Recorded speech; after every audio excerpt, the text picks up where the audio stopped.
Angazi ukuthi ngizobona kanje ngoba amehlo ukuthi mhlawumbe ngiyisondeze kanje. Okay, ingcono uma ngive kanjalo. Alright, uma uyagodola. So it's quite cold. Ngifuna ukuyicula ngenye itune. I think le itune eka-Nearer My God to Thee. Ngoba ithi you sing it ngetune ka-Nearer My God to Thee. Ngathi siculile 159 izolo, but sengicule ngenye itune. Khohle ukuthi yiphi. Ethi ngiyizama ngale ka-Nearer My God to Thee. Siyiphinde. Ngisondeze kuwe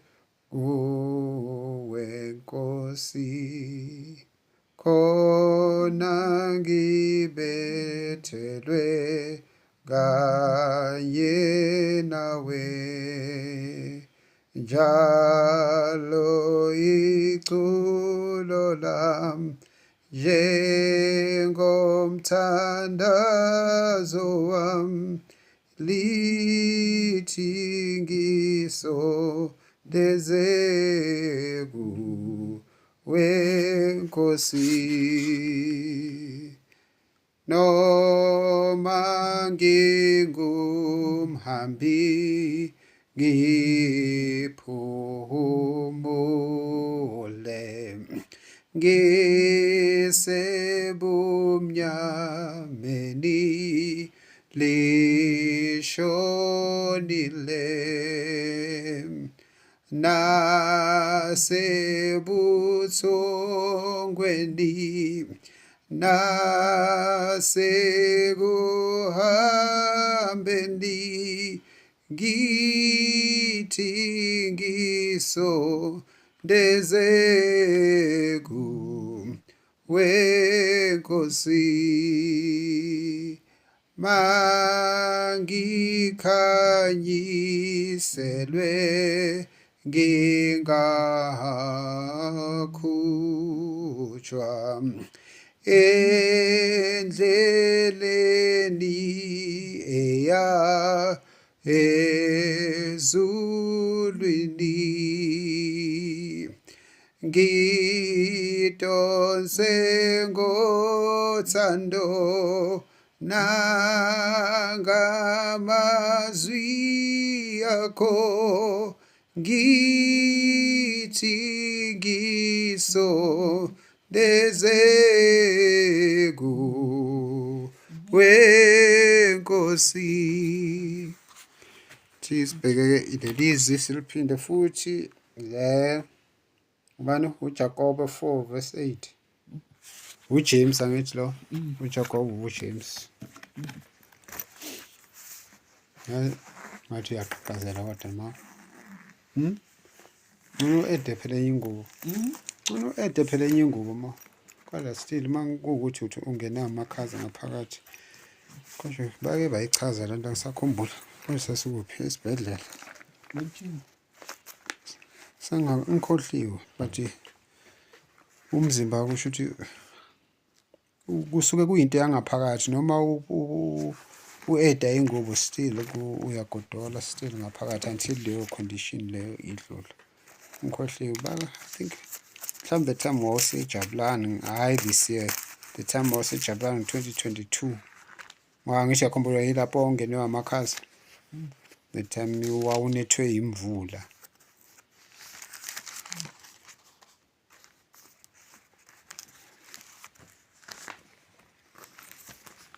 Izodlula yona.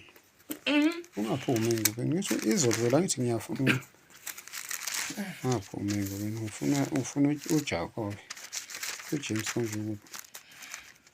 Oh yeah, so yasha manje. Ma? Emva kwamaHebheru. Emva kwamaHebheru, hayi. Ngabona la nguJohane.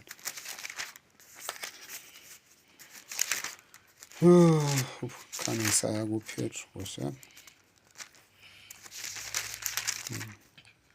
Konje ithe uJames bani? 4 verse 8. No, chapter 4 kaJames. Umuntu wamosha amehlo akhe ngekhompyutha sengisokola kanje. Okay. 7 u8 nangilapha. Sondelani, hayi. uJakobe chapter 4 verse 8 uthi sondelani kuNkulunkulu khona uyakusondela kinina. Hlanzani izandla nina zoni, nihlambulule izinhliziyo nina bonhliziyo mbili. Yeba okay just ukudlulela phambili. Yibani lusizi nidabuke nikhale, ukuhleka kwenu makuphenduke ukudabuka nokujabula kube ngokujabha. Zithobeni ebusweni benkosi khona iyakuniphakamisa. Alright, sondelani kuNkulunkulu. So uverse 8 ngendlela ukuthi ke phela ukuluhumusha izwi ungafundanga yonke ichapter kungakufaka ephutheni, kodwa ke nje ukulicaphula nje direct ithi sondelani kuNkulunkulu khona uyakusondela kunina. So kusho ukuthi la isinikeza indlela ukuthi ikuphi esingakwenza ukuthi sisondelane noNkulunkulu. Le incwadi ekhuluma nabantu abavele beyamakholwa, meaning ilento sebevele besindisiwe, kodwa uthola ukuthi usindisiwe still uqhelelene noNkulunkulu. So ukuze usondelane noNkulunkulu thani hlanzani izandla nina zoni, nihlambulule izinhliziyo nina bonhliziyo mbili. So far sihlanza izandla, sihlambuluke ezonweni, siphume ekubeni manqikanqika. Ukuba inhliziyo mbili uphawu olukhombisa ukuba manqikanqika. Uma manqikanqika kuba ne-doubt. Uba ne-doubt ukungabi sure ngefaith yakho. Kwenza ukuthi ungabi decisive. Uma ungekho decisive ayikho into eguqukayo ezimweni osuke ubhekene nazo. Yonke into ifuna ukuthi ube decisive, ungasabi ukwenza amaphutha. Into ebalulekile uthatha isinqumo, ukholwe ukuthi usithatha ngokwe-influence kaMoya Oyingcwele. Makwenzekile iphutha, uNkulunkulu uzokukhombisa akusize ukulungisa. Kodwa ukuhlala ungenzi utho ngoba usaba ukuthi uzokwenza iphutha akusilo ikhambi, ngoba ungagcina ungenzanga lutho emhlabeni ngoba usaba ukuthi uzokwenza amaphutha. Ile nto le ingiphathe kabi ngamabandla la wethu awe-Baptist kanjalo, because le nto le eyenzeka eMahon into ejwayelekile kwi-Baptist yonkana, ukubhlokha ama-gift or rather ama-ministry kaMoya Oyingcwele njenge-prophecy noma i-ministry ye-prophecy, ukubhlokha izilimi ngoba abantu basaba ukuthi bazokhuluma ezi-wrong. Why bengaqali bekhulume? uNkulunkulu uzokulungisa oku-wrong along the way, kunokuthi abantu babhlokhe ukukhuluma izilimi ngoba basaba ukuthi bazokhuluma into e-wrong. Then bazoqala nini ukuzikhuluma mabesaba? Because vele uma umntwana omncane esafunda ukusukuma angani uwenza amaphutha lokhu ewa, angeke aze ahambe makezosaba ukusukuma ngoba nakezowa. Fanele aloko esukuma ewa aze ajwayele ukusukuma. So abantu abafuna ukukhuluma izilimi ngoba basaba ukuthi bazokhuluma ezi-wrong, naso kune-emphasis ukuthi khona iy'limi-ke ezingezemimoya, but-ke abakhulume abantu izilimi and then amaphutha lawo uMoya Oyingcwele uzowalungisa, ngoba akukho lapho uNkulunkulu ake wathi abantu fanele babe perfect kuqala before angabasebenzisa. UJesu mathatha abafundi wavele wababiza wathi ngilandeleni, case closed, and then wafundisa for leyo couple of months or years, and then bangena emsebenzini basebenza. So iyavalwa iprofesi emasontweni, bayivale ngobani? Basaba ukwenza ukuthi abantu bazoprofitha izinto ezi-wrong. Okay, fine. Bazoqala nini-ke ukuprofetha? Because ibandla libizelwe ukuthi fanele liprofethe. Manje makuzoloku kugadwe ukuthi angithi nomntwana wesikole usuke akuthiwa akangayi esikoleni ngoba naku uzonjani, uzokwenza ini? Iphutha. Uyafika akakwazi nokubhala, uzobhala into eshona le, uzothola izinto eziningi ezi-wrong, athola bo-wrong, kodwa lokho akuthi akangayi esikoleni ngoba nakuphela-ke uwenza ubhala wrong noma uphendula wrong. cha uya esikoleni aloku ephendula wrong aze aphendule njani right. Ile i-purpose even nokuba sesontweni we need ukungadweli kakhulu kumaphutha awama-prophets nani yebo wona fanele siwanake, but we can't block i-prophecy ngoba naku kunamaphutha enzakalayo. Cha, kufanele kuprofethwe, kufanele kube nabapostoli, kufanele kube neziphiwo zikamoya oyingcwele ebandleni likaNkulunkulu. Amaphutha azolungiswa as we grow. We can't grow if sisaba kwenza amaphutha. We can only grow if siqala ukwenza, and then amaphutha lo azosolveka along the way. So into enkulu nje i-doubt iyisitha sikaNkulunkulu.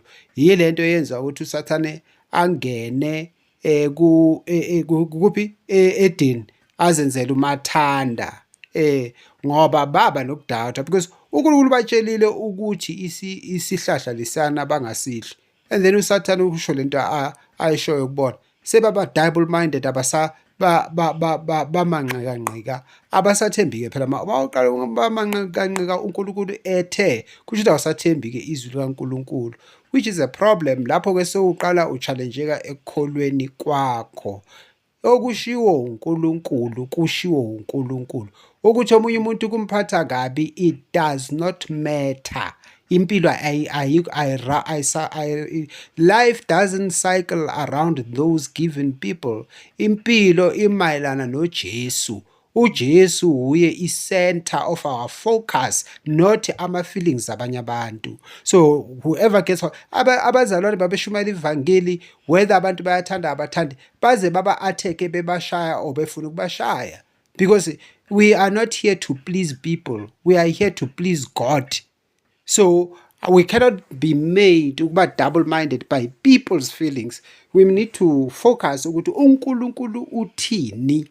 That is all. uNkulunkulu uthi senzeni. That is all. Kwaphela. So uNkulunkulu aselaphe kwi-double mindedness, kwinkonzo yokumkhonza, ukuthi sibe abantu abaresolute, abathatha iy'nqumo, ba-implemente, and then uNkulunkulu uzosilungisa along the way. Ngiyabo. All right, let me sing again. We say to do number 3. Mangikhanyiselwe ngingakhutshwa endleleni eya ezulwini,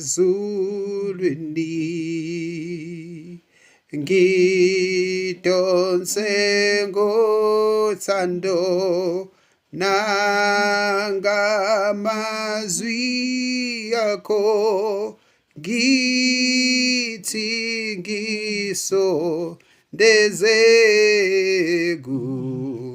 kuwe Nkosi. Amen.